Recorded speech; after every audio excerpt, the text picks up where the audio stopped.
আজকে আন্দোলনের নামে যেটা আবার করা হচ্ছে, পড়াশোনার সময় নষ্ট করা, এটারও কোনো যৌক্তিকতা আছে বলে আমি মনে করি না। যেটার যৌক্তিকতা উনি দেখেন না, কেমন করে উনি এটার যৌক্তিকতা দেখেন না, সেটার যৌক্তিকতা আবার আমি দেখি না। একটা চাকরিতে যদি 56% কোটা ভিত্তিতে নিয়োগ দেওয়া হয়, তাহলে 44% থাকে মেধাবীদের জন্য। এটা কেমন করে যৌক্তিক, সত্যি আমার মাথায় ঘোলায় না। আর আমরা চাচ্ছি যে কোটার সংস্কার করা হোক। কোটা সংস্কার আর পুরোপুরি কোটা নির্মূল দুটো এক নয়। সংবিধানে লেখা আছে যেটা, যে যারা অনগ্রসর জনগোষ্ঠী তাদের জন্য আমরা চাই যে কোটা থাকুক, যেমন প্রতিবন্ধী বা এথনিক মাইনরিটি যারা, তাদের জন্য কোটা থাকুক। কিন্তু মুক্তিযোদ্ধারা তো অবশ্যই অনগ্রসর জনগোষ্ঠীর মাঝে পড়ে না। আমরা চাই সেই কোটাটা না থাকুক, নারী কোটা না থাকুক, জেলা ভিত্তিক কোটা না থাকুক।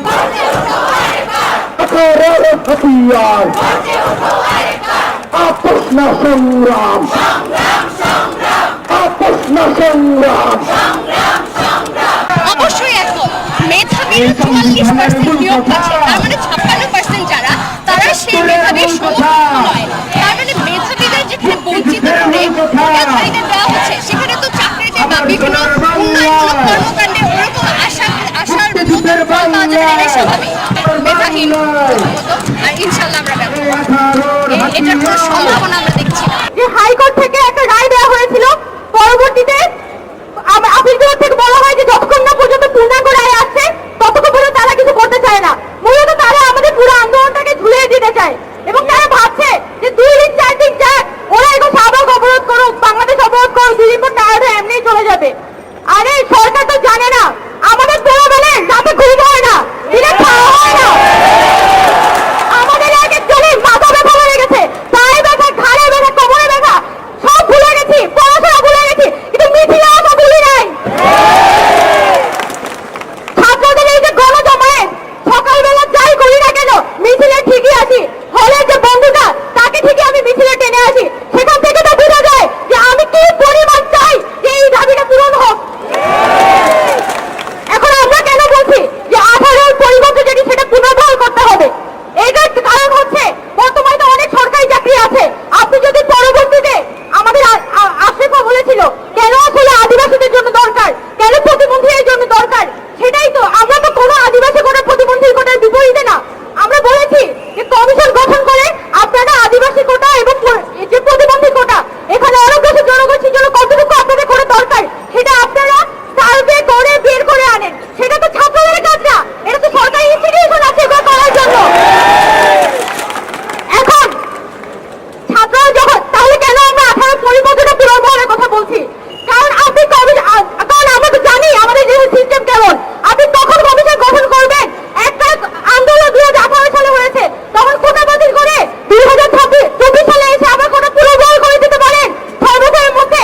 আপনি একটা কমিশন গঠন করে কবে সেটা রিপোর্ট দিবেন, 10 বছর পরে না 15 বছর পরে, আমরা তো সেটা জানি না।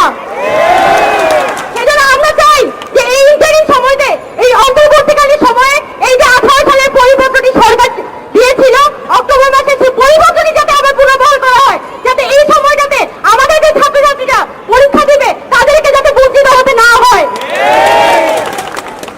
আমি অনেক কথা বলেছি, খুব বেশি কথা বাড়াবো না। সবাই আজকে যে আপুরা আমরা সুফিয়াকামা হল থেকে মিছিল করে এসেছিলাম, আমাদের কারোই আসলে ঘুম হচ্ছে না। দিনের পর দিন এত পরিশ্রম যাচ্ছে, রাতে খাওয়া হয় না, সকালে ঘুম হয় না, মানে রীতিমতো একটা বেবাজের অবস্থা।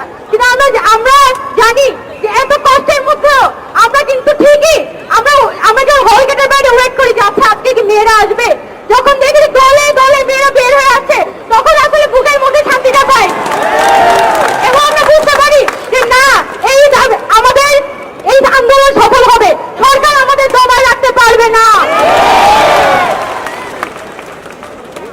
আমাদের যে ভাইয়া আপুরা দিনের পর দিন হলের যে ভাইয়া আপুরা দিনের পর দিন আন্দোলন করে যাচ্ছেন, তাদের সবাইকে আমার পক্ষ থেকে হাজার হাজার সালাম। আমি আমার বক্তব্য এখানেই শেষ করছি। সবাইকে শুভেচ্ছা। তোমাকে পাওয়ার জন্যে হে স্বাধীনতা, তোমাকে পাওয়ার জন্যে আর কতবার ভাসতে হবে রক্ত গঙ্গায়, আর কতবার দেখতে হবে খান্ডব দাহন। তুমি আসতে বলে হে স্বাধীনতা, চাকরানিদের কপাল ভাঙলে সিঁদুর ডালে হরিয়াসি, তোমাকে পাওয়ার জন্যে হে স্বাধীনতা।